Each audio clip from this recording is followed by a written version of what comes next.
What would you do if the man throwing you out turned out to be the one who once promised never to leave?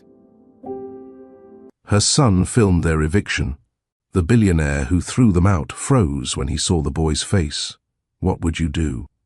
If the man throwing you out turned out to be the one who once promised never to leave?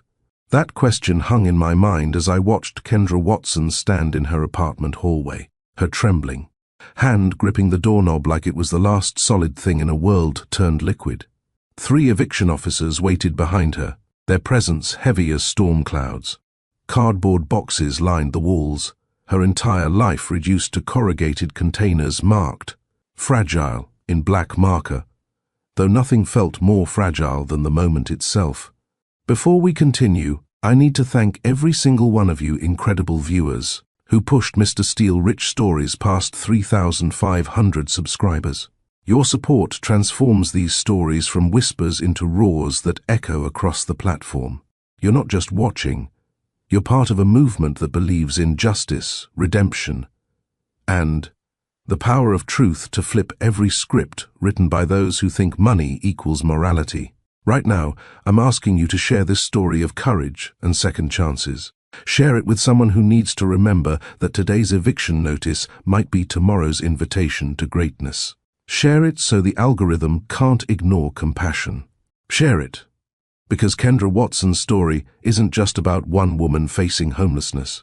It's about every person who's ever been told they don't belong in spaces they helped build. The eviction team had arrived at 7:43 a.m., 17 minutes before the new lease enforcement began. They knocked with the authority of people who'd done this hundreds of times before, their fists against wood creating a rhythm that spelled displacement. Kendra had been awake since 4 a.m., sitting on her packed suitcase, watching the clock tick toward inevitability. The building's new owner, David Sterling, had inherited the Morrison Heights complex from his father 6 months ago and immediately raised rent by 40% across all units. Those who couldn't pay the increase received 30-day notices. Kendra's 30 days had expired this morning. "Mrs. Watson," the lead officer had said through the door, his voice professional, but tired, "we need you to vacate the premises immediately." She'd known this was coming. The notice had slipped under her door a month ago, signed by David Sterling's property management company. The same David Sterling whose father had been a reasonable landlord for 8 years, never raising rent beyond modest cost of living adjustments. But the son had different plans that involved clearing out long-time tenants to make way for luxury renovations that would triple the rental prices. Now, as she stood in that hallway, her son Tristan held his phone steady, recording everything. At 20, Tristan had his mother's sharp intelligence and his late father's instinct for documentation. He understood something his mother had taught him since childhood: evidence changes everything. "Mom, keep your head up," Tristan whispered, his voice barely audible over the shuffle of boxes being moved. "Let them see who they're really dealing with." The area method was in full effect through Tristan's lens. Attention. That camera captured every moment of injustice, every dismissive glance. From the eviction team, every shake in his mother's usually steady hands. The red recording light blinked like a heartbeat, persistent and impossible to ignore. Relate. Because who hasn't felt the weight of unfairness? Who hasn't watched their world get boxed up while strangers decide their fate? Who hasn't stood in a hallway feeling powerless against systems designed to protect property over people? Tristan's camera wasn't just recording his mother's story, it was documenting a universal experience that millions would recognize in their bones. The engagement factor was built into every frame. This wasn't just about losing an apartment. This was about a woman who'd paid rent faithfully for 8 years, being expelled like she'd never belonged. This was about a new landlord who saw tenants as numbers on spreadsheets rather than humans with histories. This was about the casual cruelty of eviction procedures that treat people's homes like items on a checkout counter. "Ma'am, we need to move faster," one officer said, tapping his watch. "We have 3 more evictions scheduled this morning. 3 more families. 3 more stories of displacement. 3 more instances of people being treated as inconveniences rather than individuals."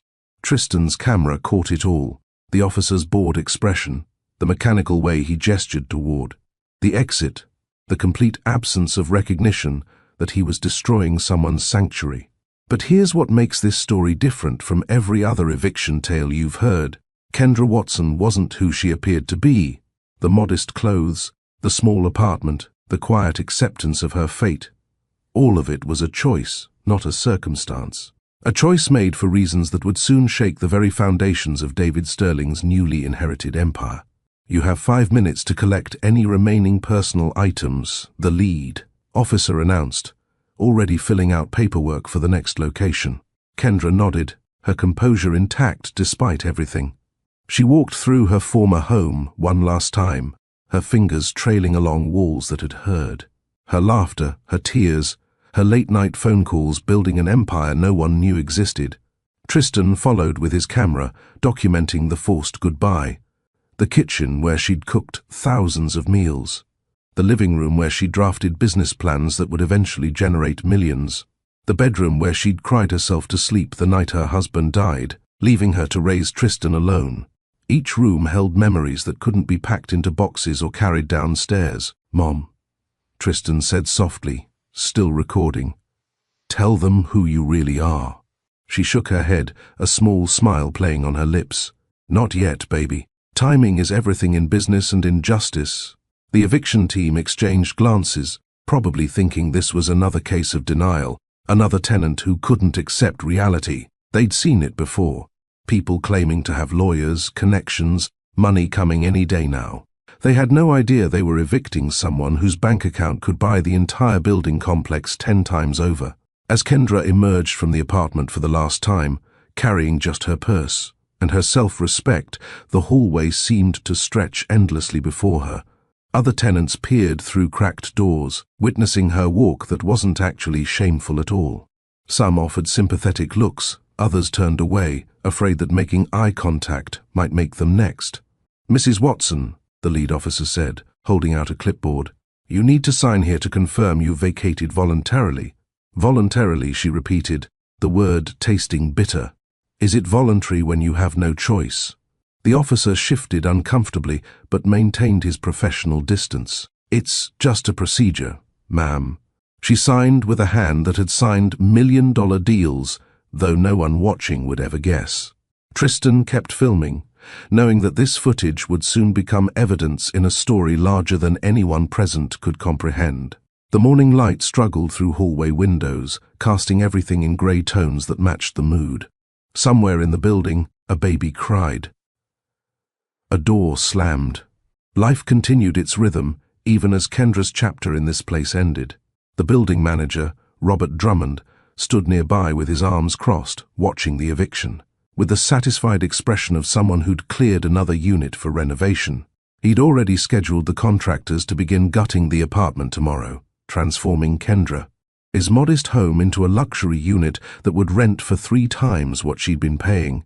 But just as Kendra reached the stairwell, preparing to descend into an uncertain future that was actually quite certain, a sound cut through the morning bustle, the distinctive click of expensive shoes against cheap linoleum, the kind of shoes that announced wealth before their wearer even appeared, the kind of shoes that didn't belong in this building's hallways. Everyone turned toward the sound. The eviction team paused their paperwork. Tristan swung his camera toward the approaching footsteps. Kendra stood perfectly still, her expression unreadable. The footsteps grew closer, each click echoing with purpose and authority. This wasn't a casual visitor or another tenant. This was someone who walked like they owned every surface their feet touched. And in a way, they did. Adrian Lockhart's investment company held a significant stake in the Morrison Heights development project, a project that depended on clearing longtime tenants to make way for the luxury renovations that would transform the neighborhood. David Sterling might have inherited the buildings from his father, but Adrian, his company, provided the capital that made the aggressive expansion possible. Without Lockhart Industries' backing, Sterling couldn't afford to execute his vision of transforming affordable housing into high-end real estate. The footsteps grew louder, closer, inevitable. Kendra's hand tightened on her purse strap. Tristan's finger hovered over the record button, ready to capture whatever came next. The eviction officers looked up from their paperwork, curious about who commanded such attention simply by walking down a hallway. And then Adrian Lockhart rounded the corner, and everything in Kendra Watson's carefully controlled world threatened to shatter. If you want to know what happens when the man funding your eviction turns out to be the man who promised to love you forever, you need to stay with this story. Drop a fire emoji in the comments if you've ever had your past collide with your present in ways you never saw coming. And hit that subscribe button, because what happens next will challenge everything you think you know about justice, redemption, and the price of broken promises. The question isn't whether Adrian recognizes Kendra. The question is, what will he do when he realizes the woman he's displacing is the one he never stopped thinking about, and the young man filming is the son he never knew existed? The expensive shoes belonged to Adrian Lockhart, and when he rounded the corner into the narrow hallway, the very air seemed to reorganize itself around his presence. 6'2", wearing a charcoal suit that cost more than most tenants' annual rent, he moved with the unconscious confidence of someone who'd never questioned his right to occupy any space. His appearance in that working-class hallway was like dropping a diamond into a pile of gravel, immediately noticeable, fundamentally out of place, yet somehow commanding every eye to focus on its brilliance. The morning light caught his watch, sending small reflections dancing across water-stained walls that had never witnessed such casual displays of wealth. Adrian's face carried the sharp angles of someone who made decisions that affected thousands before his morning coffee. His hair was precisely cut, his jawline clean-shaven, his eyes scanning the scene with the calculating assessment of a man who processed information rapidly and ruthlessly. He was 44 years old, though success had aged him in some ways while preserving him in others, the paradox of pressure and privilege written across his features.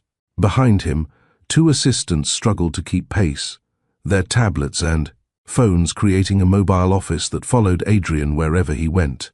They looked equally out of place, their business attire pristine against the backdrop of peeling paint and flickering overhead lights. Robert Drummond, the building's property manager, stiffened like someone had run electricity through his spine. He'd been lounging against the wall, observing the eviction with the detached satisfaction of middle management. But Adrian's arrival changed his entire posture. His hands immediately went to straighten his wrinkled tie, smooth his thinning hair, adjust his ill-fitting blazer that suddenly felt cheaper than it had 5 seconds ago. "Mr. Lockhart," Drummond stammered, his voice jumping an octave.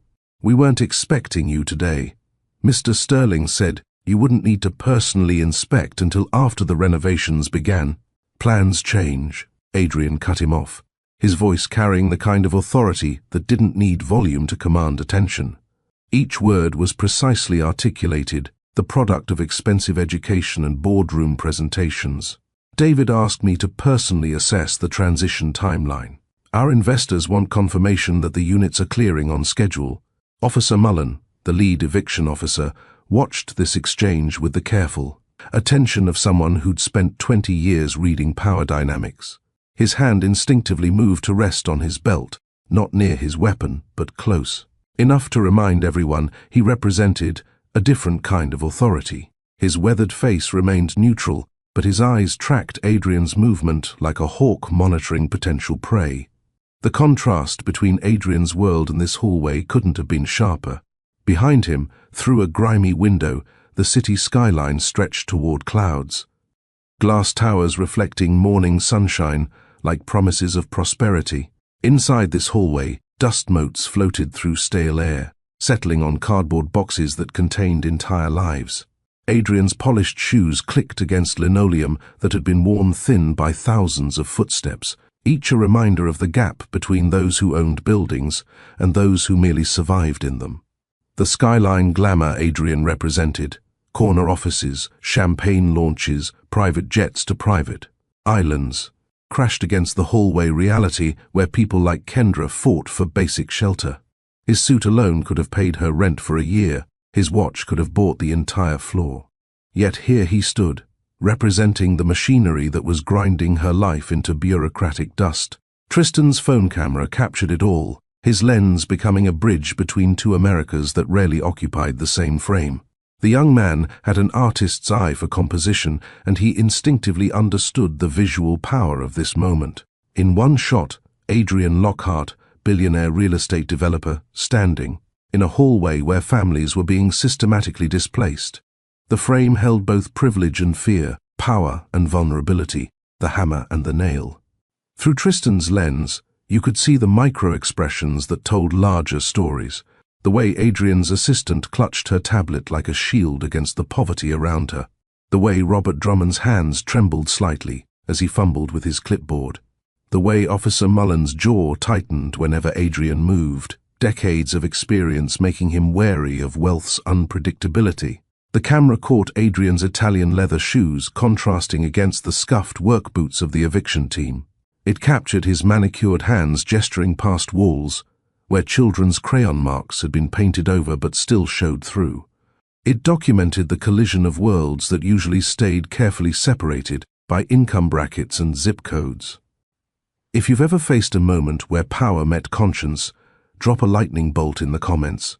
Because what happened next would test whether Adrian Lockhart was just another wealthy developer or something more complicated. A man capable of recognizing humanity in spaces where profit usually obscured people.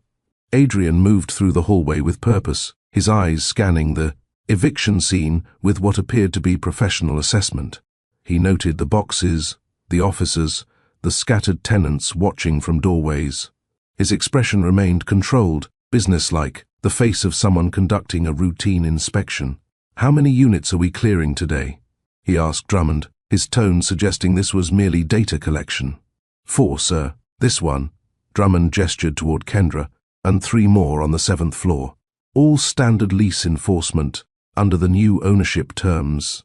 Adrian nodded, his face revealing nothing. He stepped closer to where Kendra stood, and that's when the world tilted on its axis. His movement had brought him within 10 feet of Tristan, who still held his phone steady, recording everything. Adrian's eyes, doing their habitual scan of faces and threats, landed on the young man behind the camera. For a moment, just a heartbeat, Adrian continued his businessman's assessment. Then recognition hit him like a physical force.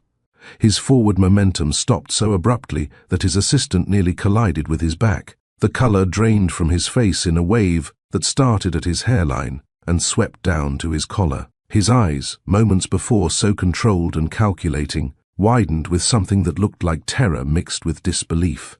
The recognition crawled across his composure like cracks spreading through glass. His mouth opened slightly, no words emerging. His hand, which had been reaching for his phone, froze midway to his pocket. Every muscle in his body seemed to lock simultaneously, turning him into an expensive statue in a cheap hallway. Tristan lowered his phone slightly, confused by the sudden attention. He'd never seen this man before, yet Adrian stared at him like he was witnessing resurrection. The hallway, moments before filled with shuffling boxes and murmured procedures, fell silent. Everyone felt the shift, though no one understood it. Robert Drummond looked between Adrian and Tristan, trying to decode the sudden tension. Officer Mullen's hand moved closer to his radio, responding to an instinct that something significant was happening. Adrian's chest rose and fell with breaths that seemed to require conscious effort. His eyes moved from Tristan's face to his hands, to his height, back to his face, as if cataloguing features that shouldn't exist in this time and place. The billionaire who'd walked in commanding every atom of space now, stood frozen, undone by a 20-year-old with a recording phone. The expensive watch on Adrian's wrist continued its precise movement, counting seconds that felt like hours. 1 second, 2, 3, each tick marking the time it took for the past to collide with the present in ways that defied explanation. Then, cutting through the silence like a blade through silk, came a whisper that changed everything. Adrian. Kendra had spoken his name. Not Mr. Lockhart, not Sir. Adrian.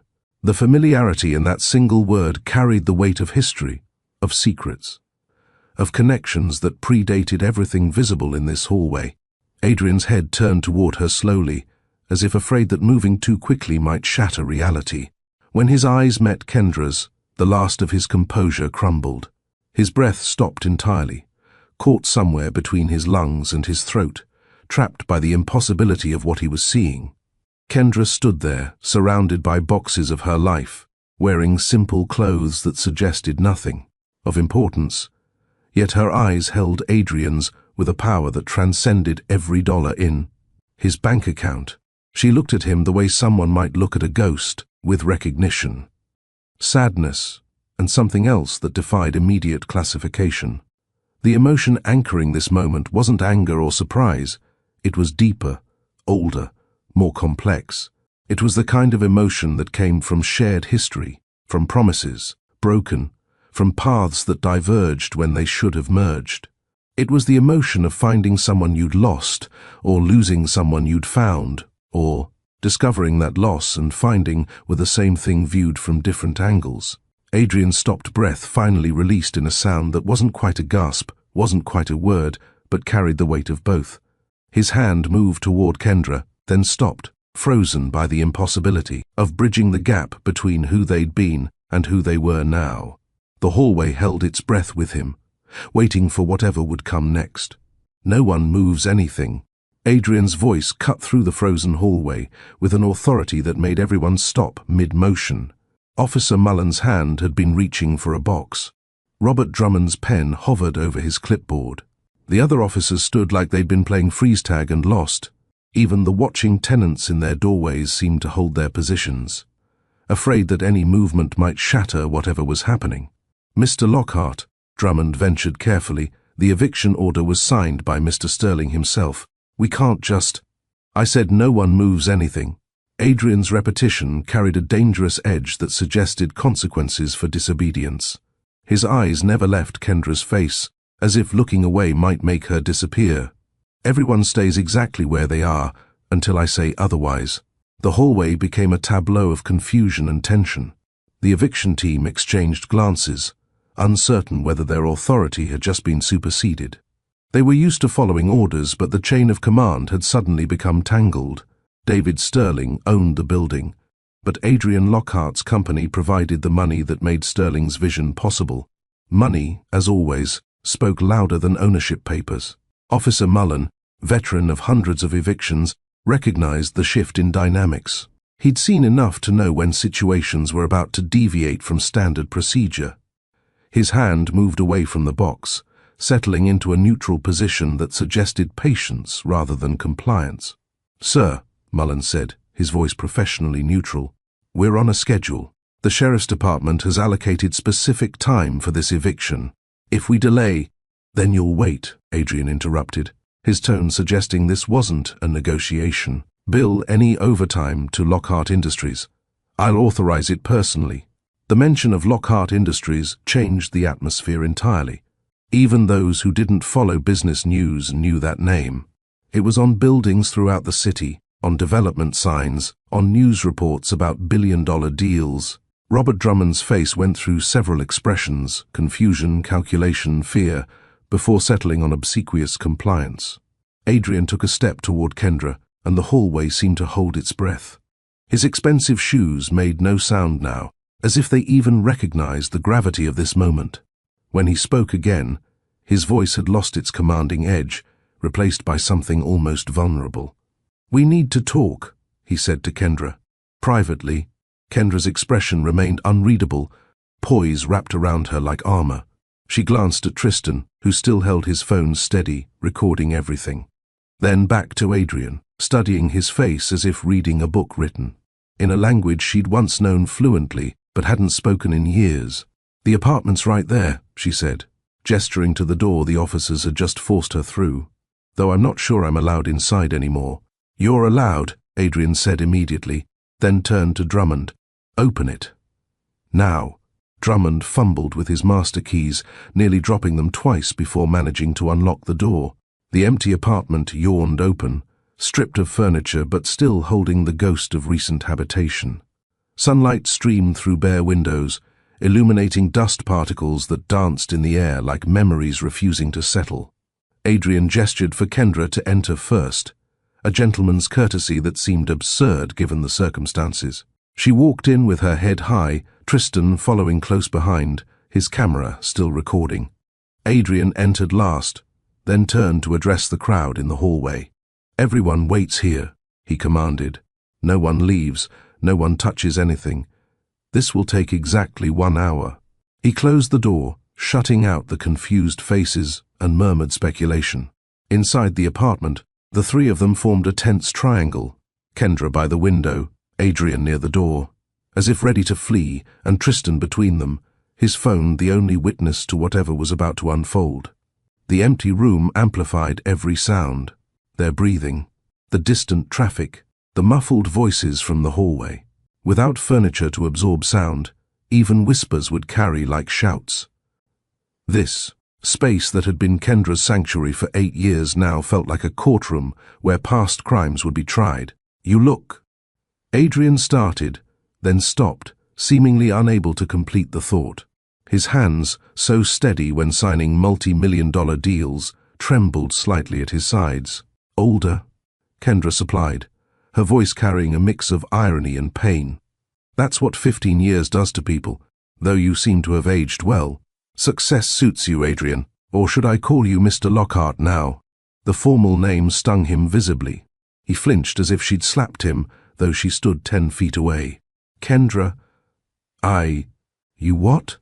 Her poise cracked just slightly, allowing a glimpse of the emotion beneath. "You're sorry? You didn't know I lived here? You didn't know your company was funding my eviction from a building I've called home for 8 years? "I didn't know," Adrian said quietly. "I swear I didn't know you were here.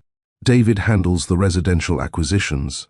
I focus on commercial development and capital allocation. I had no idea." "That's always been your problem," Kendra said, her voice steady again. "Not knowing, not seeing, not recognizing what was right in front of you until it was too late." Tristan watched this exchange through his camera lens, understanding that he was documenting something far more significant than an eviction. The device in his hand had become a symbol of truth, a mechanical witness to human complexity. He kept it steady, knowing instinctively that this footage might matter in ways he couldn't yet comprehend. Adrian's remorse was written across every expensive inch of him. His shoulders, usually squared with confidence, curved inward. His hands, typically gesturing to emphasize points, hung useless at his sides. The suit that had announced his power now seemed like costume armor that couldn't protect him from the weight of recognition. "Is this—" Adrian's eyes moved to Tristan, and his voice broke slightly. "Is he—" "My son," Kendra said simply. "Tristan. He's 20. The math hung in the air between them, unspoken but deafening. 20 years. 15 years since they'd last seen each other. The numbers told a story that Adrian's face suggested he was just beginning to understand. "Kendra," Adrian said, and her name on his lips sounded like a prayer for forgiveness. "Please. Let me explain. Let me—" "Explain what? How did you choose your father's money over everything else? How did you disappear when things got complicated? How did you build your empire while we built our life from scratch?" Each question landed like a blow, and Adrian absorbed them all without defense. His remorse wasn't performative, it was bone deep, the kind that came from suddenly seeing the cost of old choices reflected in present consequences. "People over paperwork," Kendra said suddenly, the words carrying weight beyond their simplicity. "That's what you used to say. Remember? When we were young and thought we could change how business was done. People over paperwork, Adrian. That's how we'll be different." Adrian's face crumpled at the quote, recognizing his own words from a different lifetime. Words spoken by an idealistic young man who hadn't yet learned that family money came with family chains. Words that had become lies the moment he chose inheritance over integrity. "I remember," he whispered. "Do you?" Kendra challenged. "Because from where I'm standing, it looks like you became everything you once said you'd never be. Another developer treats people like numbers, homes like commodities, families like obstacles to profit. The moral seed had been planted, people over paperwork, and it grew in the silence that followed. This wasn't just about an eviction anymore. This was about choices made and unmade, promises broken and potentially redeemable, lives that had diverged but somehow circled back to this empty room where truth had nowhere to hide. Tristan kept his camera steady, understanding that he was recording evidence of something larger than legal proceedings. He was documenting the moment when power met conscience, when past debts demanded present payment, when two people who'd once meant everything to each other stood on opposite sides of an economic canyon. 1 hour, Adrian said finally, his voice rough with emotion. Give me 1 hour to understand what happened, to hear your side, to figure out how to make this right. You can't make 15 years right in an hour, Kendra said. No, Adrian agreed. But I can stop this eviction. I can ensure you're never displaced again. You can listen, Kendra interrupted. That's what you can do. For once, Adrian Lockhart, you can stop talking about what you can do and listen to what's been done. Adrian nodded, accepting the terms. He moved to sit on the floor, his expensive suit meeting cheap linoleum, the gesture somehow breaking down one small barrier between them. After a moment, Kendra sat too, maintaining distance but acknowledging the attempt at dialogue. Tristan remained standing, his camera capturing two people preparing to excavate a buried past. The hour Adrian had demanded stretched ahead of them, 60 minutes to bridge 15 years, to explain how love became loss, how promises became betrayals, how the son of a real estate magnate and a woman he'd once loved ended up on opposite sides of an eviction notice. The room waited with them, empty but full of potential, stripped bare but ready for truth. Outside, the hallway crowd waited too, knowing something significant was happening, but unable to guess at the connections being revealed behind a closed door.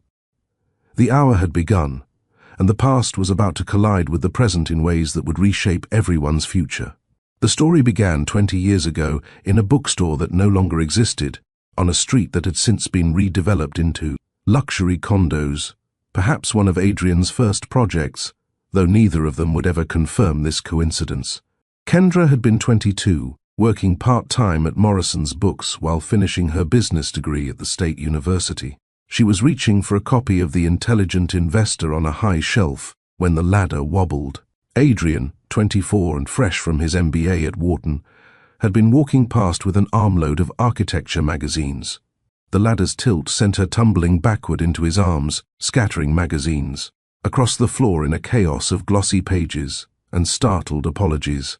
"I'm so sorry," she'd said, scrambling to collect the scattered magazines. "Don't be," he'd replied, kneeling to help.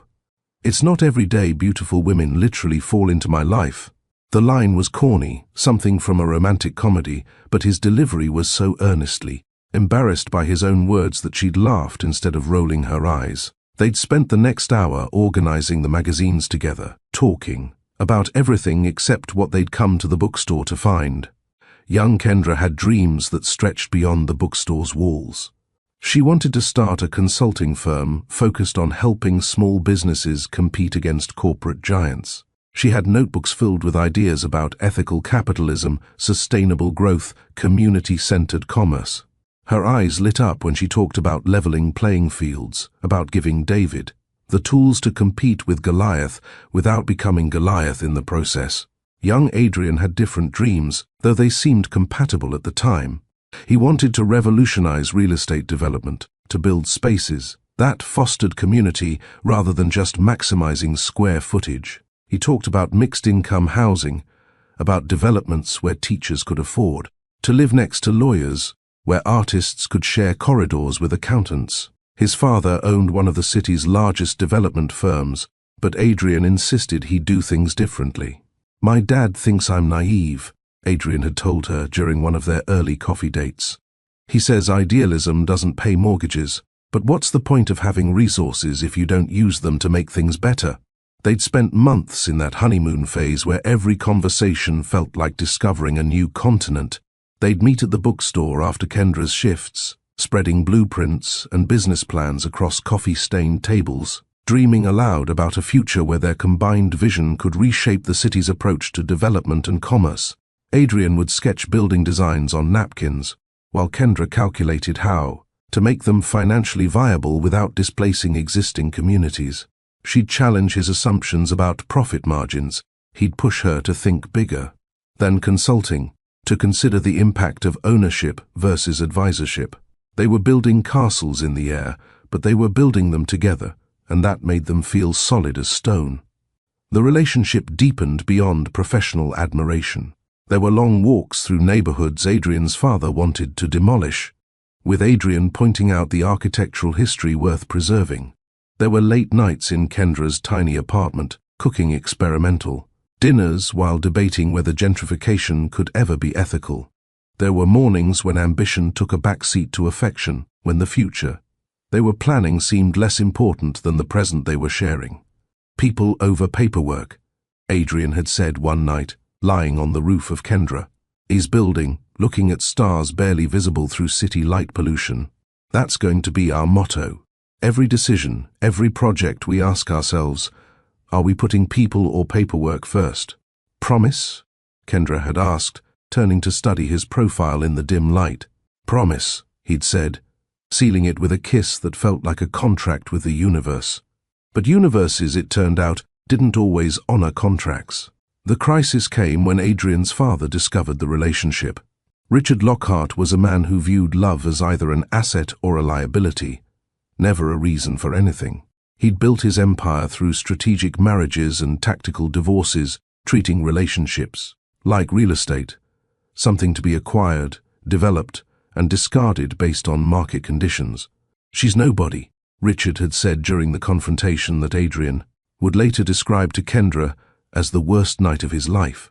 A bookstore clerk with state school dreams and no connections. You're throwing away your future for someone who can't even open doors for you.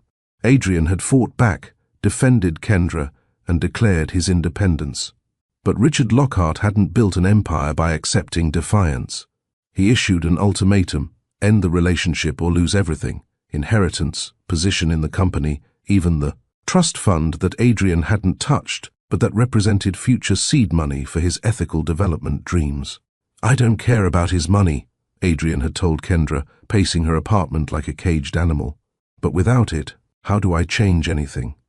How do I build those communities we planned? How do I prove that development doesn't have to be destructive? The letter, the infamous, lost, life-altering letter, was Kendra's response to his anguish. She'd spent 3 days writing it, crafting each sentence with the care of someone defusing a bomb. In it, she'd released him from his promises, told him she understood if he chose his inheritance, that she'd rather see him fulfill his dreams, even if she couldn't be part of them. But she'd also included something else, news that would have changed. Every calculation, every decision, every future they'd imagined. She'd given the letter to Adrian's assistant at his father's company, a young man named Bradley, who'd promised to deliver it personally. She'd waited for a response, a call, a visit, anything. Days turned into weeks. Silence stretched into assumption. When she'd finally seen the announcement of Adrian's promotion to Vice President of Lockhart Industries, she'd understood his choice. Or thought she had. Assumptions rewrite lives. Confirm your truths before they calcify. This moral emerged from their story like a diagnosis of a disease that had infected 15 years. Kendra had assumed Adrian received her letter and chose his father's money. Adrian had assumed Kendra's silence meant she'd given up on him when he needed her most. Both had built their subsequent lives on foundations of miscommunication, each believing they'd been abandoned by the other. The letter, they would later learn, had never reached Adrian. Bradley, the nervous assistant, had been fired that same day for a minor clerical error. Richard Lockhart's way of maintaining absolute control over his son's environment. The letter had disappeared into the chaos of cleaned-out desks and shredded documents, its life-changing contents never reaching their intended recipient. In the present, sitting on the floor of the empty apartment, Kendra's voice was steady as she recounted sending that letter.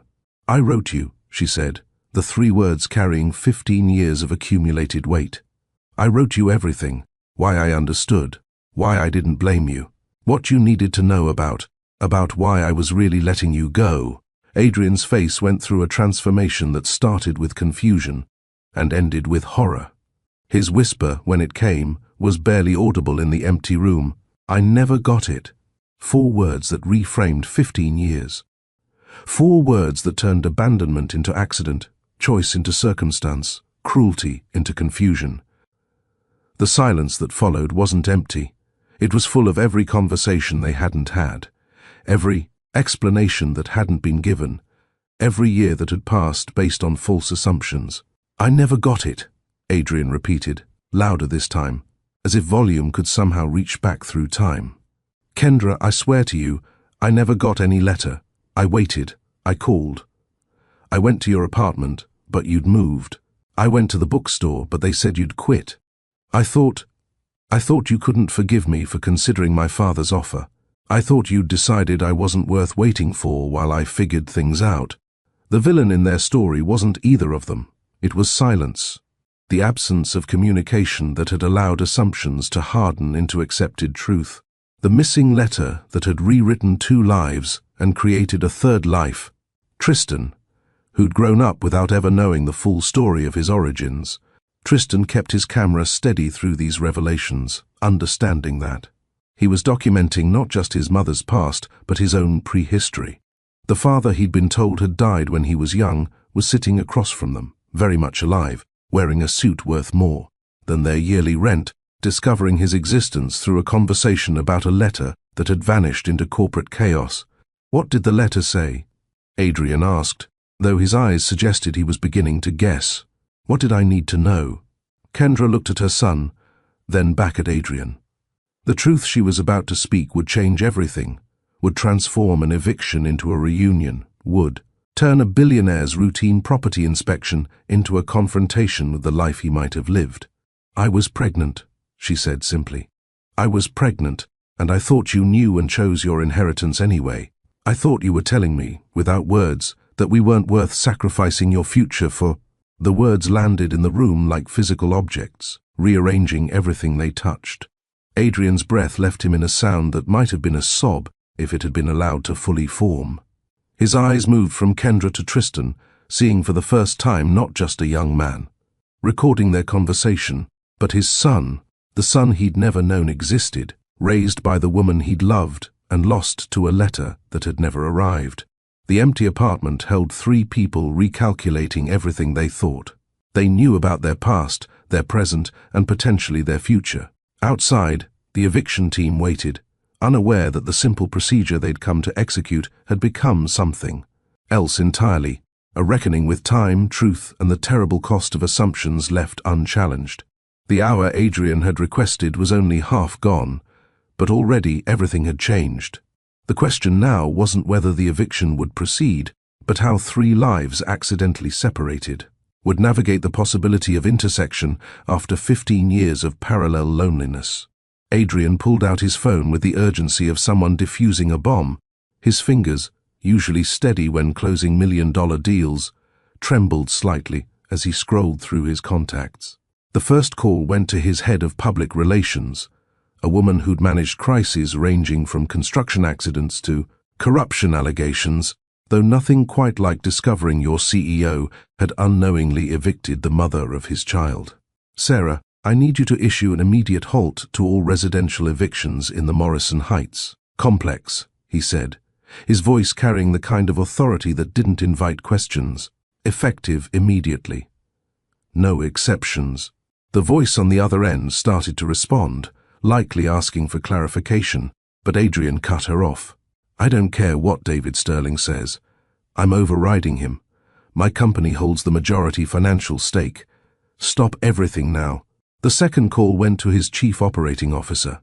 "Tom, pause the Morrison Heights redevelopment." "Yes, the entire project. We're reassessing our approach to resident displacement. I want a full review of every eviction notice we've issued in the last 6 months. Each call represented millions in potential delays, contract penalties, investor questions. Adrian made them anyway, his eyes never leaving Kendra's face as he systematically dismantled the machinery that had brought them to this moment. With each directive, he was choosing people over paperwork, fulfilling a promise made 20 years ago on a rooftop under barely visible stars. "Legal's going to have questions," his COO warned through the speaker. "Let them," Adrian replied. "Tell them I'm exercising executive privilege for humanitarian review. If they want more than that, they can talk to me directly." When he finally lowered his phone, The billionaire who'd entered the hallway with absolute confidence looked more like the young man who'd once caught a falling bookstore clerk, uncertain, hopeful, desperate to make things right. "It's done," he said quietly. "The eviction's cancelled. Not just yours, everyone's. We'll review each case individually, work out payment plans, and find solutions that don't involve displacement." The apology that followed wasn't the polished kind delivered at press conferences or board meetings. It came in broken pieces, each word seeming to cost him something. "Kendra, I'm sorry," he began, then stopped, shaking his head. "No, that's not enough. Sorry is what you say when you step on someone's foot or forget their birthday. This is—" He gestured helplessly at the space between them, at Tristan, at the empty apartment that represented 15 years of absence. "This is beyond sorry." He stood up from the floor, not to tower over them but to pace, his expensive shoes clicking against cheap linoleum as he struggled to find words that could span the canyon of lost time. "I'm sorry I considered my father's money more important than us, even for a second. I'm sorry I didn't fight harder to find you when you disappeared. I'm sorry I let assumptions become acceptance. I'm sorry I built everything we dreamed about but built it wrong, without conscience. Without you to remind me why we wanted to change things in the first place." His voice cracked on the last words, and he turned toward the window, looking out at the city skyline that showcased several buildings bearing his name. "Every success I've had feels like a betrayal now. Every building, every deal, every celebration. All of it built on the foundation of losing you both." Kendra remained seated, her posture reflecting the guarded strength of someone who'd learned that apologies, however sincere, couldn't undo years of single motherhood, struggling finances, and explanations to a son about why his father wasn't around. Her face was composed, but her hands betrayed her, one finger tracing abstract patterns on the floor, a gesture Adrian would have recognized from 20 years ago as her way of processing difficult emotions.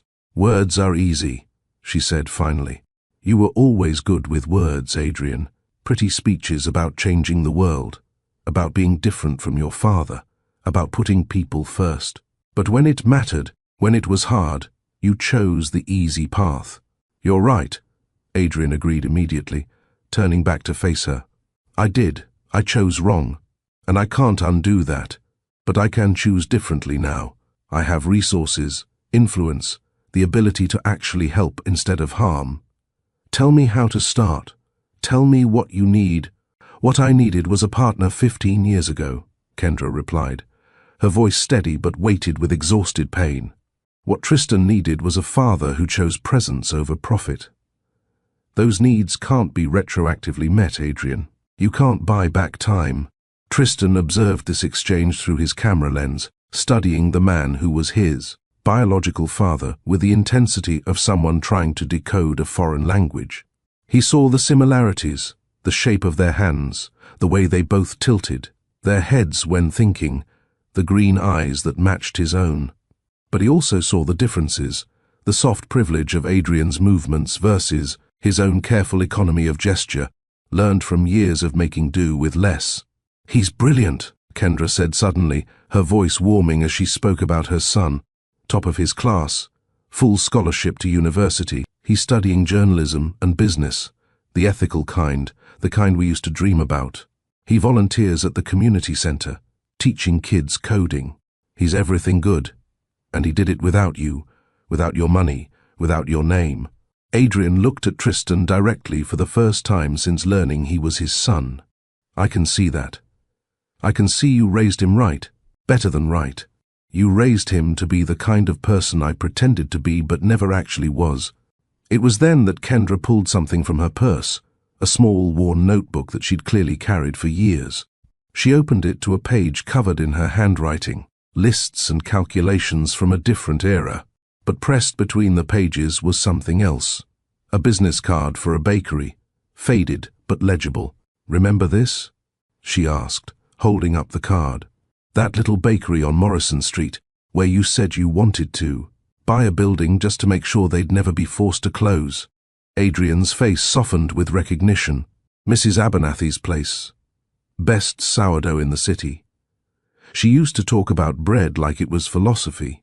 "Bread teaches patience," Kendra quoted.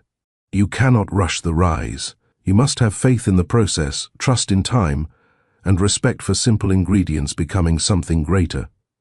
The bread motif hung between them, a metaphor for everything. Their relationship that had needed more time to rise.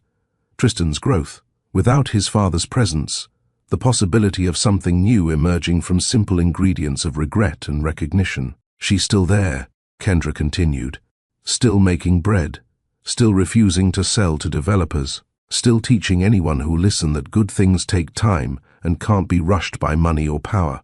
Unlike me," Adrian said quietly, understanding the parallel. "I tried to rush everything. Success, development, even our relationship. I thought I could compact my time and have everything immediately." "Use what you have to help," Kendra said suddenly, the words seeming to surprise even her. "That's what Mrs. Abernathy told me when I was pregnant. Scared, alone. She said everyone has something, skill, time, money, wisdom, and the measure of a person isn't what they have, but how they use it to help others rise." Adrian absorbed this moral lesson like someone taking medicine, necessary, bitter, but ultimately healing. He looked at his expensive watch, then took it off, setting it on the floor between them. "I have money," he said simply. "I have influence. I have the ability to change how development works in this city. I've used these things wrong for 15 years. Tell me how to use them correctly." The tension in the room began to ease, not into friendship, but into something more tentative. A truce, perhaps, or at least a cessation of hostilities. Kendra's shoulders relaxed slightly. Tristan lowered his phone, though he kept it ready. "Start with the building," Kendra suggested. "Don't just cancel evictions. Restructure them. Create programs for residents to become stakeholders. Implement the ideas we used to discuss about mixed-income sustainability." Adrian pulled out his phone again, this time opening a note-taking app. "Go on," he said.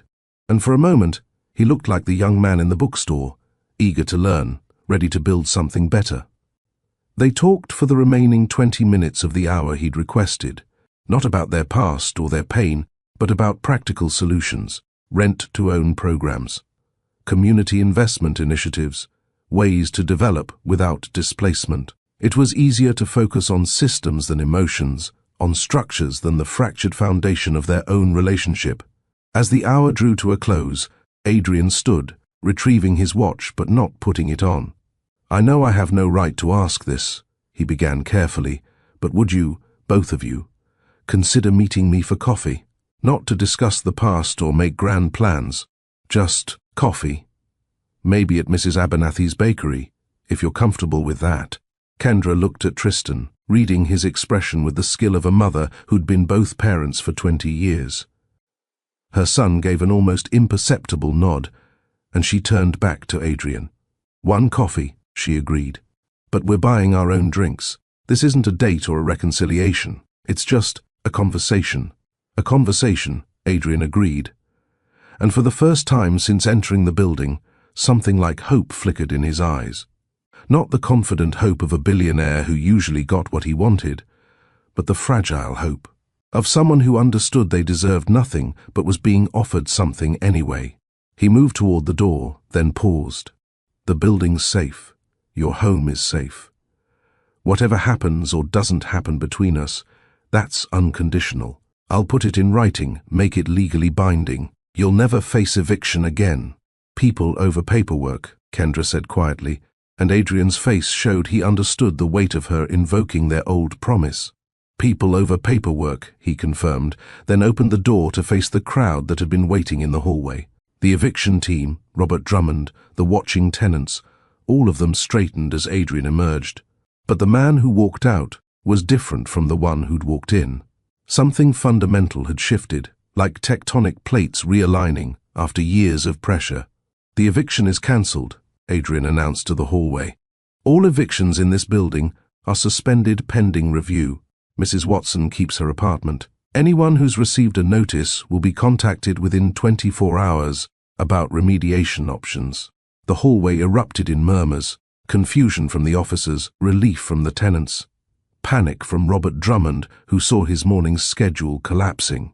But Adrian was already walking toward the stairs, his phone out, making more calls, setting in motion changes that would ripple through his company and the city's approach to development.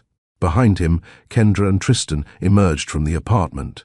She held her head high, self-respect intact despite the morning's trauma.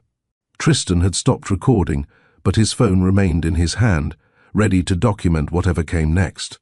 The agreement to meet for coffee was just that, an agreement, nothing more.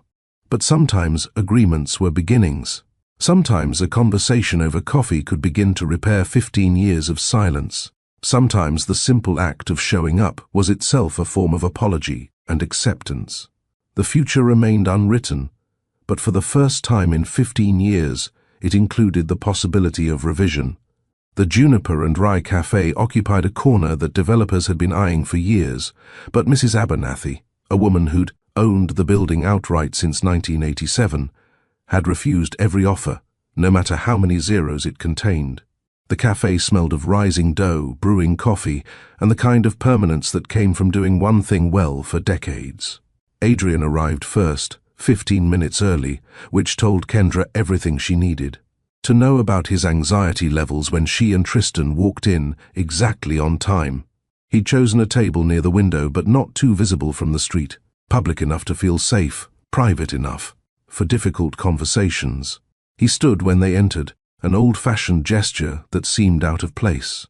In his designer casual wear but somehow fit the cafe's timeless atmosphere. "Thank you for coming," he said simply, gesturing to the chairs he'd positioned. So everyone had equal sight lines, a negotiation tactic applied to family dynamics. Mrs. Abernathy herself brought the menus, a tiny woman in her 70s whose sharp eyes missed nothing. She looked at Adrian, then at Kendra, then at Tristan, and her expression shifted through several calculations before landing on knowing approval. "The sourdough is fresh," she announced. "The almond croissants are perfect. The coffee is strong. Order what makes you happy, not what you think you should want." The advice was clearly directed at all of them, and it hung in the air like a benediction as she walked away. Adrian ordered the almond croissant and black coffee. Kendra chose the sourdough with honey butter and tea. Tristan, after deliberating, selected the cinnamon roll and hot chocolate, a choice. That made him seem younger than his 20 years, and somehow made Adrian smile. "Smart choice," Adrian said. "Their cinnamon rolls are legendary. I used to come here every Sunday morning before." He trailed off, the unfinished sentence clearly ending with, "before I lost you." The pastries arrived quickly, steam rising from freshly baked surfaces. For a few minutes, they ate in silence, letting sugar and butter do the work that words couldn't. There was something disarming about sharing food, something that lowered defenses and created common ground from common needs. "This place hasn't changed," Kendra observed, looking around at the mismatched furniture, the photos of customers spanning decades, the chalkboard menu written in Mrs. Abernathy's distinctive handwriting.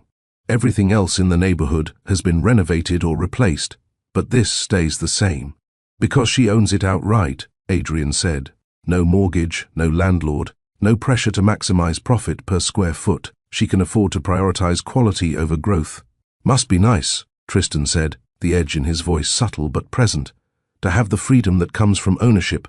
Adrian absorbed the comment without flinching. "You're right. Ownership is freedom. That's something I've had from birth and you've had to work toward. That's a privilege, and I'm trying to understand it better." The humility in his response seemed to surprise Tristan, who studied his biological father with renewed interest. "Trying to understand or trying to sound like you understand?" "Honestly." Adrian set down his coffee cup carefully. "Probably both.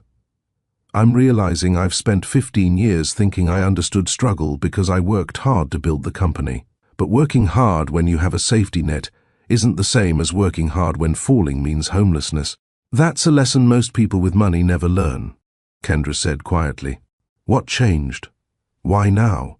"You did," Adrian said simply. "Seeing you in that hallway, about to lose your home because of a system I profit from, that changed everything.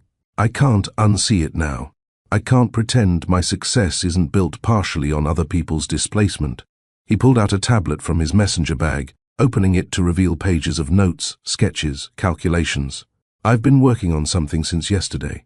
It's rough, but I wanted your input before I present it to the board.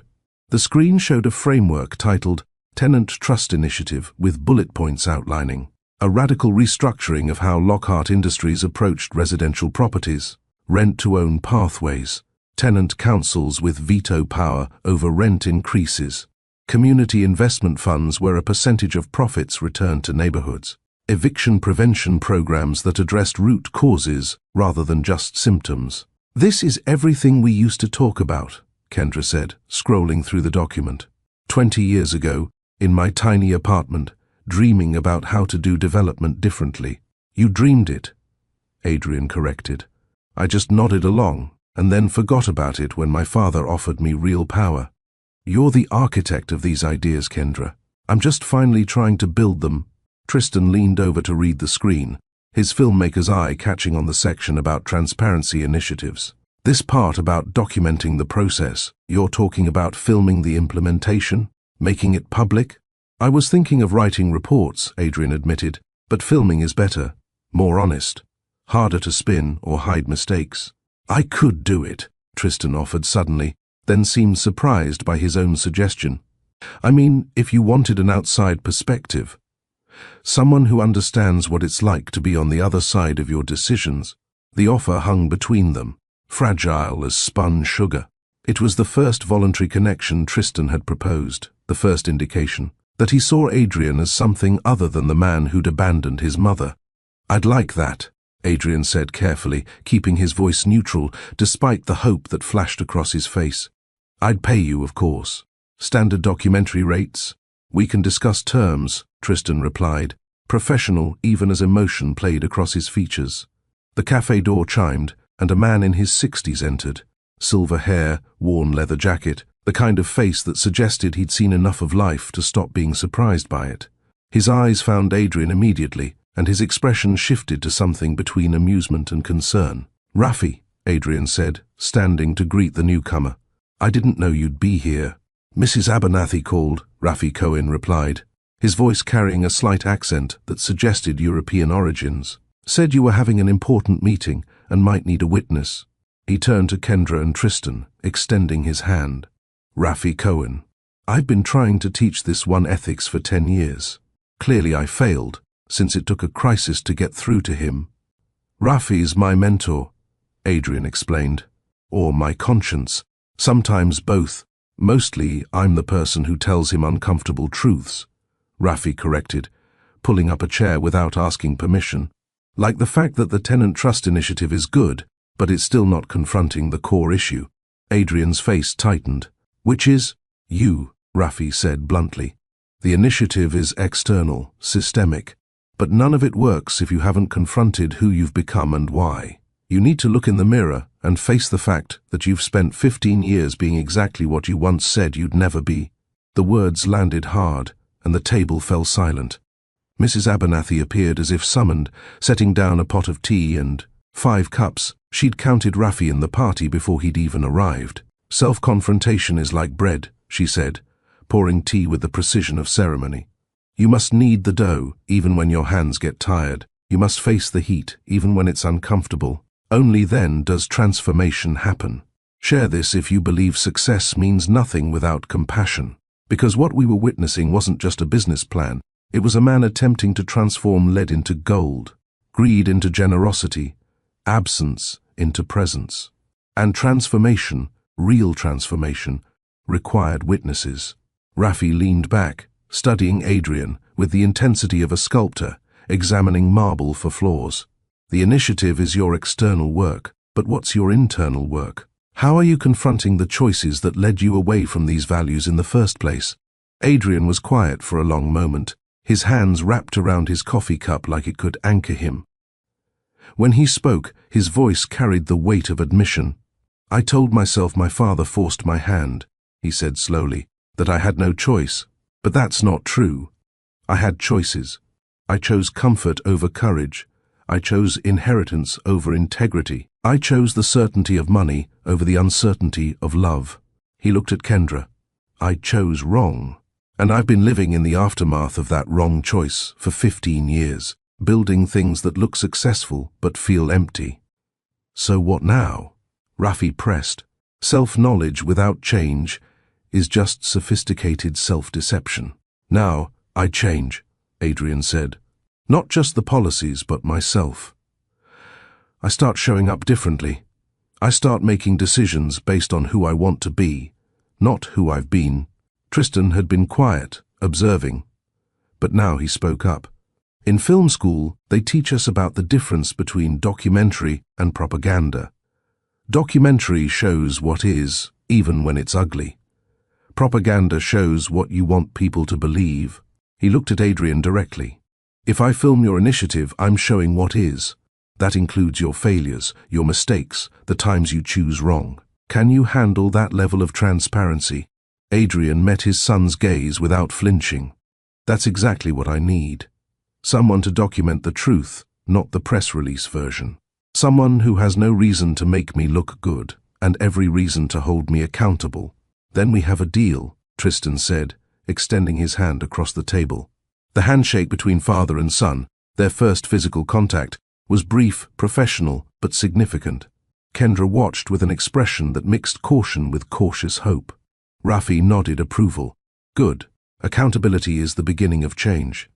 But Adrian, remember, this isn't about redemption. You don't get to erase 15 years of wrong choices by making a few right ones. This is about who you choose to be going forward, regardless of whether it earns forgiveness. I understand, Adrian said quietly. Mrs. Abernathy returned with a basket of her sourdough, still warm from the oven. Bread for the journey, she said. You cannot rush it. You cannot fake it.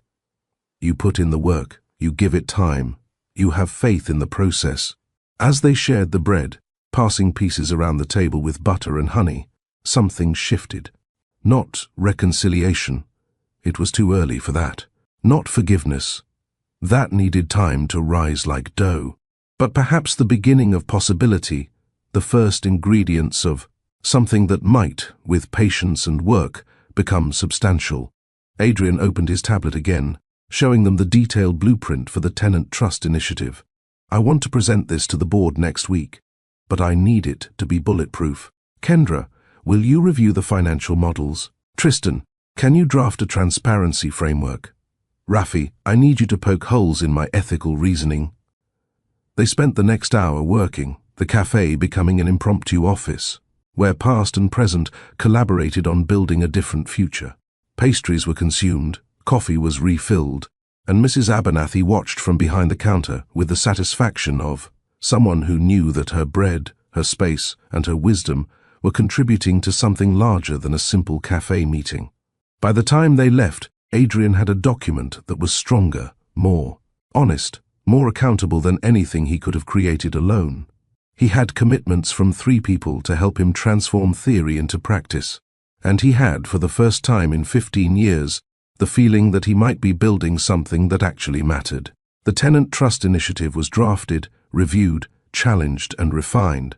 What began as Adrian's attempt at redemption had become a genuine collaboration, one that centered the voices of those most affected by development decisions.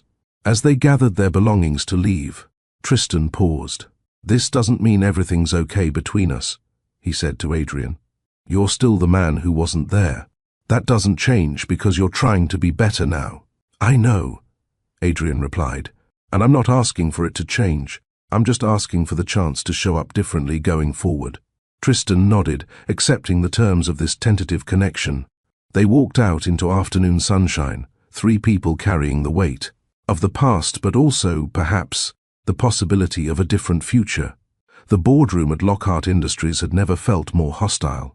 Adrian stood at the head of the polished mahogany table, presenting the Tenant Trust Initiative to 12 faces that ranged from skeptical to openly hostile. His father's former partners occupied most of the seats, men and women who'd built fortunes on the same ruthless efficiency Adrian was now proposing to dismantle. Let me understand this correctly, said Gerald Winters, the company's CFO and longest-serving board member.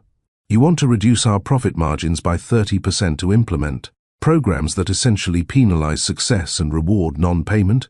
I want to create sustainable communities instead of displacement cycles, Adrian corrected, keeping his voice steady. The current model generates short-term profits, but long-term social costs that eventually impact property values and development opportunities. Social costs aren't our responsibility, another board member interjected. Our responsibility is to shareholders. Our responsibility is to operate ethically while remaining profitable, Adrian countered. This initiative does both. The financial projections show initial reduction in margins offset by increased property stability, reduced vacancy rates, and positive public relations that opens doors to municipal contracts currently closed to us. The presentation lasted 90 minutes. Adrian fielded every objection with data, referenced case studies from other cities, and showed how tenant ownership models actually increased property values over time. But beneath the business arguments, the moral pushback was clear. The board didn't want to change because change threatened their understanding of how wealth was built and maintained. "We'll vote on this next month," Gerald finally said, his tone suggesting the outcome was already decided. "In the meantime, I'd advise you to reconsider this idealistic approach before it damages the company's reputation." Adrian left the boardroom knowing he'd have to fight harder than he'd anticipated. The people most invested in the old system would resist the new one with everything they had. That afternoon, he attended his first neighborhood meeting at Morrison Heights, held in the community center basement where fluorescent lights flickered and metal folding chairs squeaked against linoleum. 70 residents showed up, filling the room with the kind of energy that came from people who'd been ignored for too long and were ready to be heard. Adrian stood before them without notes, without the armor of his expensive suits. He'd worn jeans and a simple button-down, though his watch still cost more than most monthly rents, and he'd wisely left it in the car. "I'm Adrian Lockhart," he began. "My company is a major investor in this building complex. I'm here to listen." For the next 2 hours, he heard stories. Mrs. Patterson talked about heating that hadn't worked properly in 3 winters. Mr. Rodriguez described water damage in his ceiling that had been temporarily fixed 5 times but never actually repaired. Young mothers spoke about playgrounds with broken equipment and no plans for replacement. Elderly residents explained how rent increases forced them to choose between medication and food. Adrian took notes on everything, his hand cramping from writing but refusing to stop. Each story was a bill coming due for years of neglect, each complaint a testament to the human cost of profit-first policies. Near the end of the meeting, a woman in her 40s raised her hand. She introduced herself as Noor Abaza, legal aid lawyer and longtime Morrison Heights resident. "Mr. Lockhart," she said, her voice carrying the authority of someone who'd fought many battles in many courtrooms, "your tenant trust initiative sounds progressive. But policy equals people. Every line in that document represents someone's heat, someone's safety, someone's ability to remain in their home. Will you commit to public quarterly reviews where residents can assess whether the policy is actually serving people or just serving your reputation?" The question cut to the heart of his motivation, and Adrian felt the room waiting for his answer. This was the moment where words either became commitments or revealed themselves as performance. "Yes," he said simply.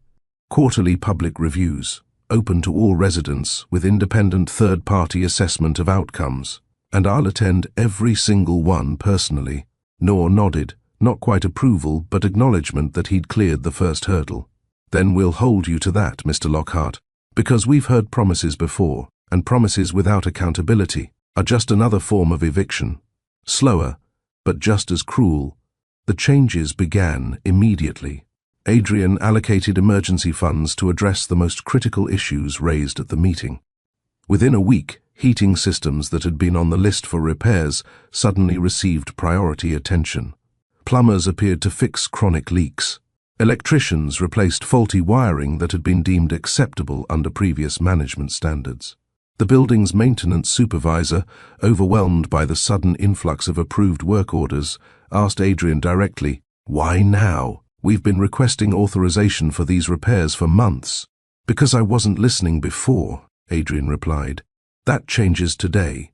Tristan documented everything with his camera, creating a video record that captured both progress and problems. He filmed the heating repairs, interviewed residents about the changes, and recorded the moments when Adrian got things wrong, which happened frequently. When a repair crew showed up at the wrong apartment, disrupting an elderly man's medical appointment, Tristan captured Adrian's profuse apology and the immediate correction. When paint colors chosen for the community room turned out to be institutional gray rather than the warm tones residents had requested, Tristan filmed Adrian reordering paint and personally helping to repaint. The footage wasn't flattering, but it was honest. And honesty, they were all learning, was more valuable than polish. A new rhythm began to develop between father and son. It started with work. Tristan would send Adrian rough cuts of footage, and Adrian would respond with questions or context. These professional exchanges gradually expanded to include brief personal messages. Tristan would mention a class he was taking. Adrian would ask about the coursework. Adrian would share a frustration from the boardroom. Tristan would offer perspective from the tenant side. It wasn't close, not yet, but it was a connection, and connection was a beginning. One evening, reviewing footage at Kendra's apartment, she'd agreed to let them use her space as a temporary editing studio. Adrian and Kendra found themselves alone when Tristan stepped out to get coffee. The silence was awkward at first, heavy with 15 years of absence. "He's remarkable," Adrian said finally, looking at the paused image of Tristan on the laptop screen. "You raised someone extraordinary." "I had help," Kendra replied. "My mother, friends, the community. No one raises a child alone, even when they're technically alone." "I should have been there," Adrian said, the statement simple and devastating. "Yes," Kendra agreed. "You should have. But you weren't, and we survived. We did more than survive. We built a good life. Don't make the mistake of thinking we were incomplete without you."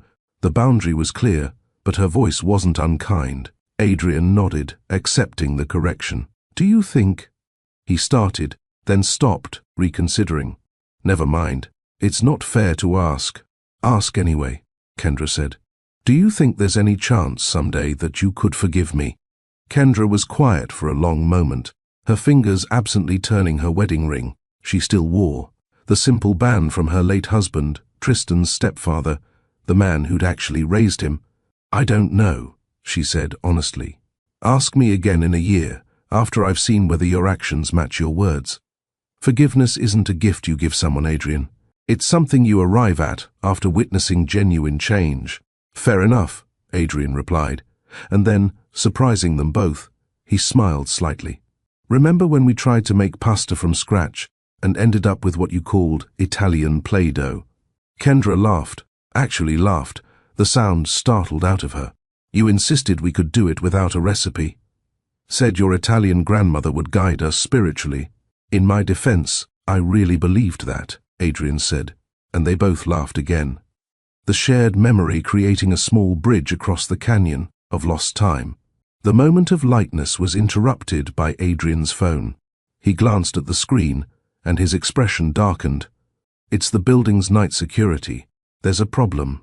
By the time Adrian reached Morrison Heights, a crowd had gathered in the parking lot. A construction crew had arrived with equipment and authorization papers, allegedly signed by David Sterling, to begin emergency structural work that would require evacuating an entire wing of apartments with just 2 hours' notice. The crew's foreman, a stocky man with a clipboard and attitude, was arguing with residents who'd formed a human barrier in front of the building entrance. "I have legal authorization," the foreman insisted, waving papers. "You're interfering with permitted construction. Those permits are fraudulent." Adrian's voice cut through the commotion as he strode into the scene. "I own controlling interest in this property, and I authorized no such work." The foreman's confidence wavered when he saw Adrian. "Mr. Sterling said—" "Mr. Sterling doesn't have authorization to order construction without my approval," Adrian interrupted.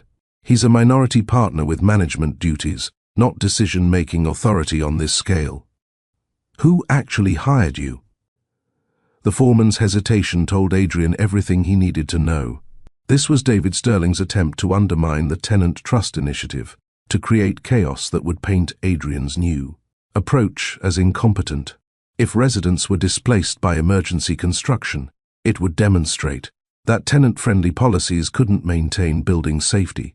"Everyone pack up and leave," Adrian commanded the crew. "You'll be compensated for your time, but there's no work happening here tonight." "Mr. Sterling said there would be resistance," the foreman said, pulling out his phone. "I'm calling him now." "Call whoever you want," Adrian replied, "but your equipment doesn't move 1 inch closer to that building. I'll have the police here in 5 minutes if necessary." The standoff lasted 20 tense minutes. David Sterling did call back, did try to assert authority, did threaten legal action. But Adrian stood firm, physically positioning himself between the construction equipment and the building entrance, refusing to move. The residents watched this confrontation, seeing their landlord, for once, standing with them rather than against them. When the construction crew finally began packing up their equipment, a cheer rose from the crowd. Not a massive celebration, but a sound of recognition that something had shifted. That power could be wielded protectively, instead of destructively. Showing up physically changes outcomes. Adrian could have handled this crisis with phone calls and lawyers. Instead, he'd driven across the city at 9 p.m., stood in a parking lot, in his good shoes, and placed his body between residents and displacement. The physical presence mattered in ways that conference calls never could. Mrs. Patterson approached him as the crowd dispersed. "You didn't have to come yourself," she said. "You could have sent security." "Yes, I did have to come," Adrian replied, "because words are easy, showing up is hard, and I'm trying to do the hard things now." She nodded, patted his arm with a weathered hand, and walked back to her apartment. It was a small gesture, but it felt like acceptance, not of his past, but of his present effort. By the time Adrian returned to his car, exhaustion had settled into his bones. The emotional highs of the evening, the laughter with Kendra, the victory over the construction crew, were balanced by the fatigue of constant vigilance, constant effort to prove himself worthy of the second chance he didn't fully deserve. He sat in his car for a long moment before starting the engine, looking up at the building where lights glowed in the windows, where families settled in for the night without fear of sudden displacement, where his son lived, and his former love was giving him the space to demonstrate change. The work was far from over. The board would fight him. David Sterling would try again to undermine the initiative.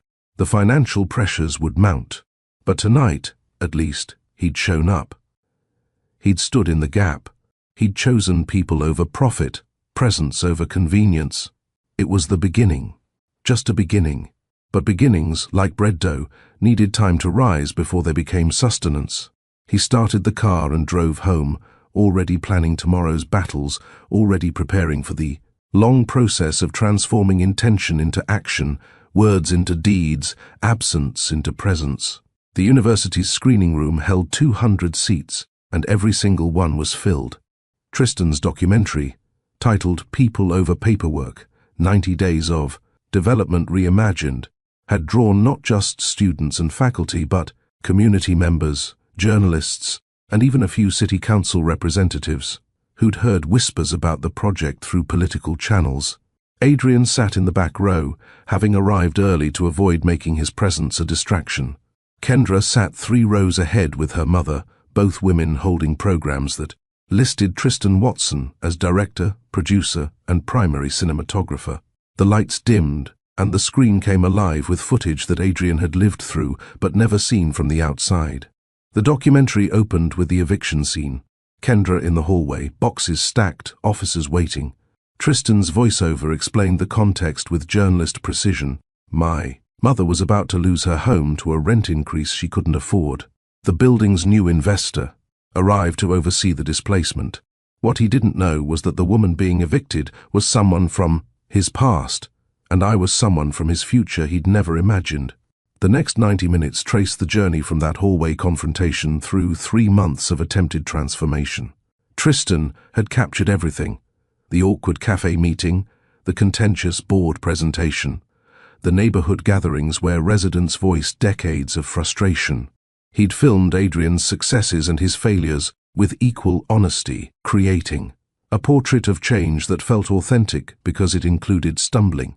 The documentary showed heated repairs being installed, but also the day a contractor showed up drunk and had to be fired. It captured residents' cautious hope, but also their skepticism when promises took longer to fulfill than anticipated. It documented Adrian learning to listen, but also moments when his privilege showed through unintentionally dismissive comments that had to be corrected. One particularly powerful sequence showed a tenant council meeting where Mrs. Patterson challenged Adrian's proposal for upgraded security systems. "You want cameras everywhere to protect your investment," she'd said on film, her voice sharp with experience. "But who protects us from being watched, documented, potentially used against us when lease renewals come up?"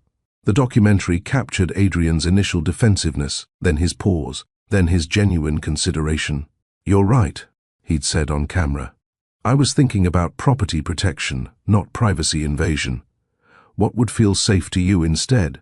The conversation that followed, residents proposing community-controlled security measures, better lighting instead of surveillance, trusted neighbor networks instead of technological monitoring, showed policy being shaped by those most affected rather than imposed from above.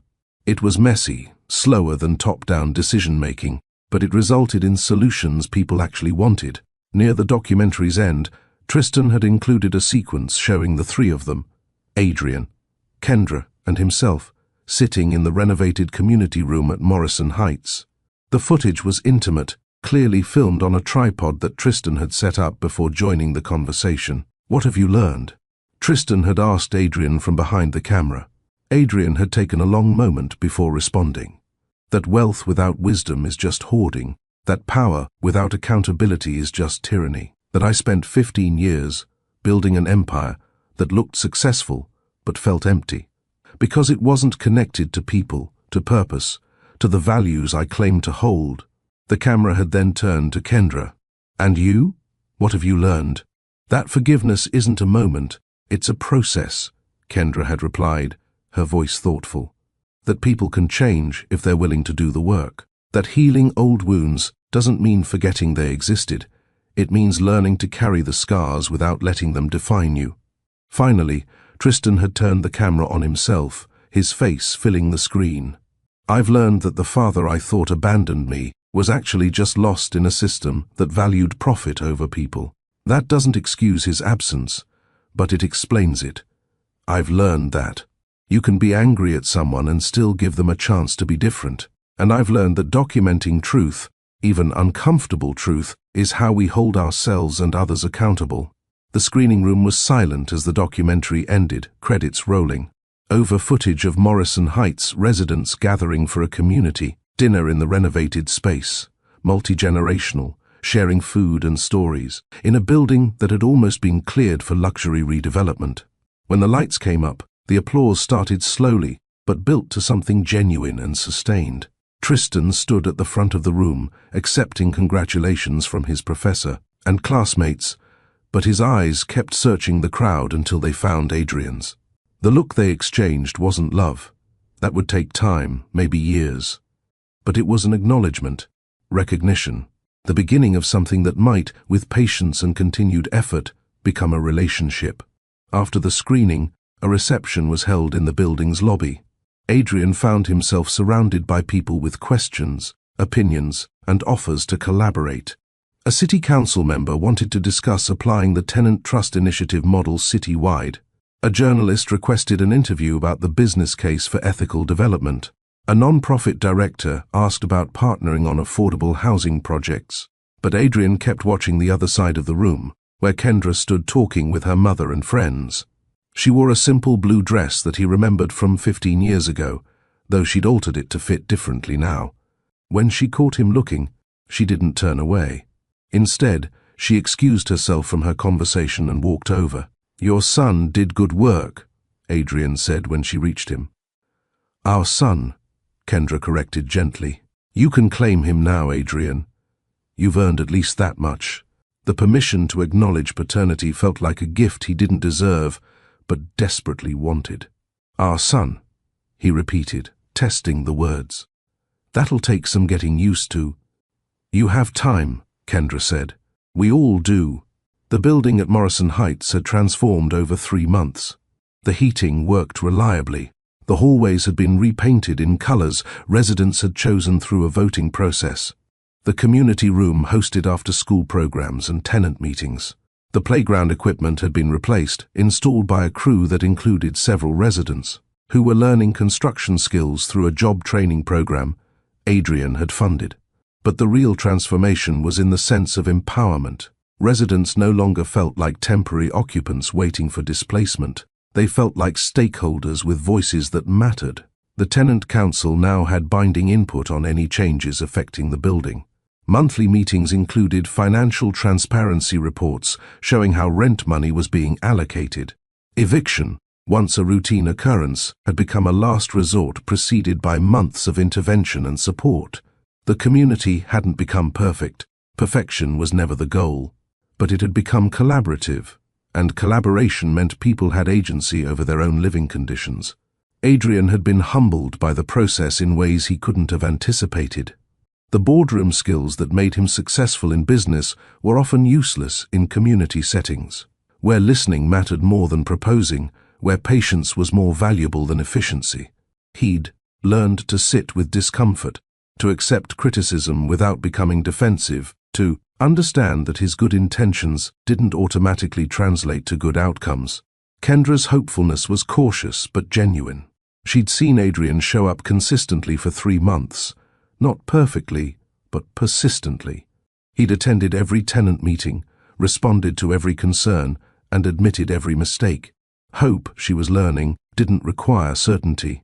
It just required consistent evidence that effort was being made. Tristan had grown in confidence, both as a filmmaker and as a young man navigating complex family dynamics. His documentary had received attention from film festivals and journalism programs. But more importantly, he'd learned that telling the truth required courage, the courage to show unflattering moments, to resist the temptation to craft heroes and villains, to present people in their full complicated humanity. As the reception wound down, the three of them found themselves standing together. Near the exit, an accidental family portrait in the middle of a crowd. "There are lessons in all of this," Adrian said quietly, "that I wish I'd learned earlier."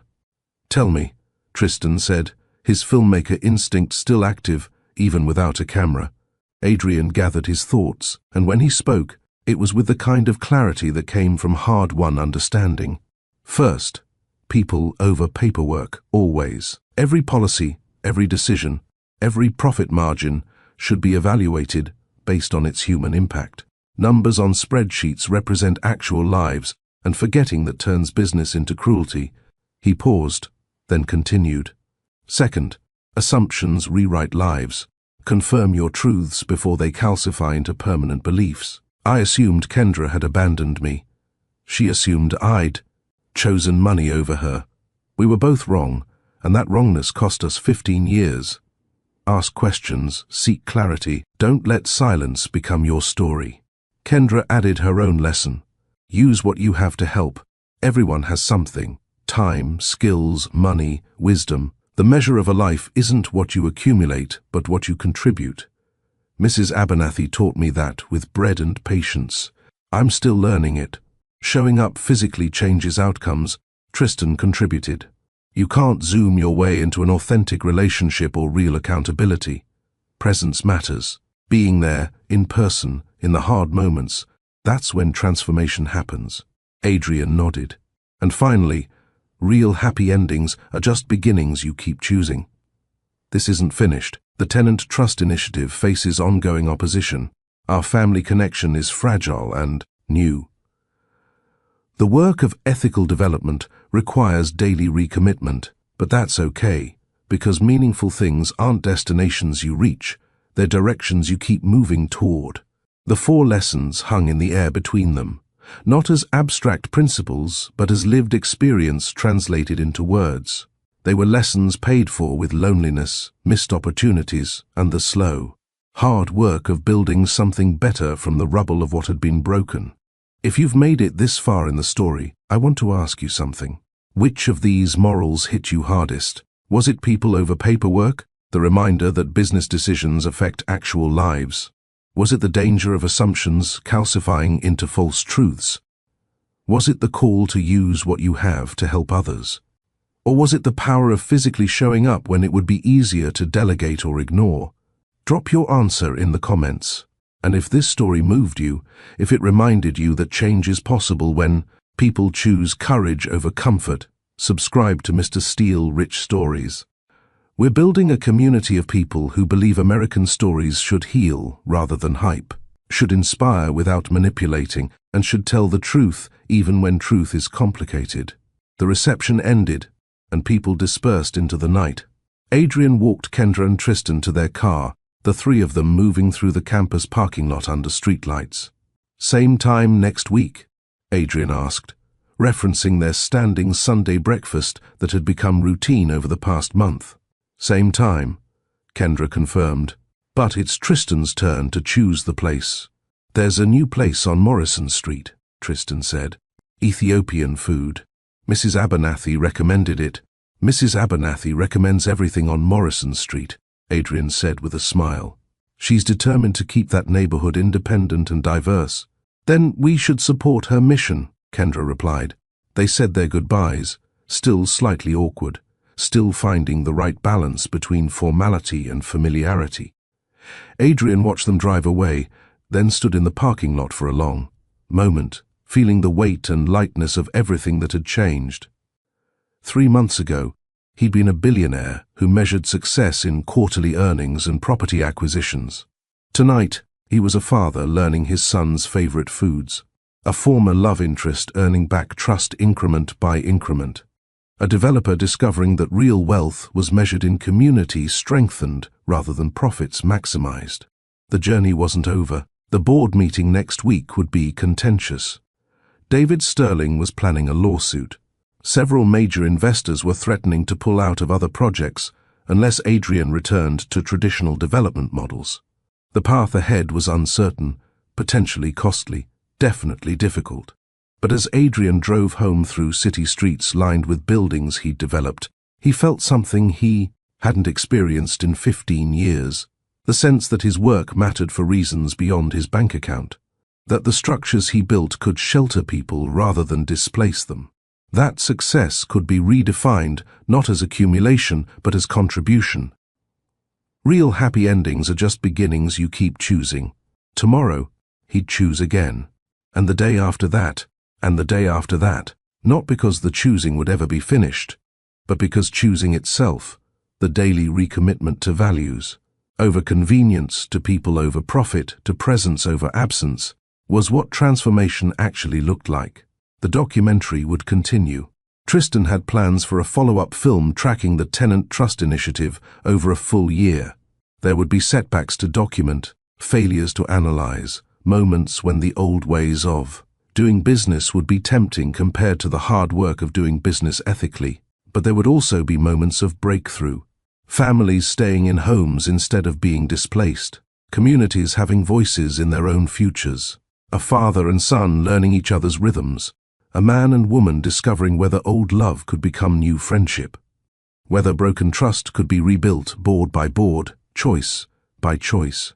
The story didn't end with a wedding, or a triumphant speech, or a perfect resolution. It ended with 3 people agreeing to show up next Sunday for breakfast, to continue the conversation, to keep choosing the harder right over the easier wrong. And that, in the end, was the point. Real transformation didn't happen in movie montages or dramatic moments. It happened in consistent small choices, in showing up when you'd rather hide, in admitting mistakes when you'd rather defend, in building slowly what could never be rushed. Like bread rising in Mrs. Abernathy's kitchen, quiet, patient, requiring faith. In processes you couldn't see but could trust, were working beneath the surface. The city lights glowed against the night sky as Adrian drove home, already planning tomorrow's beginning, already choosing again.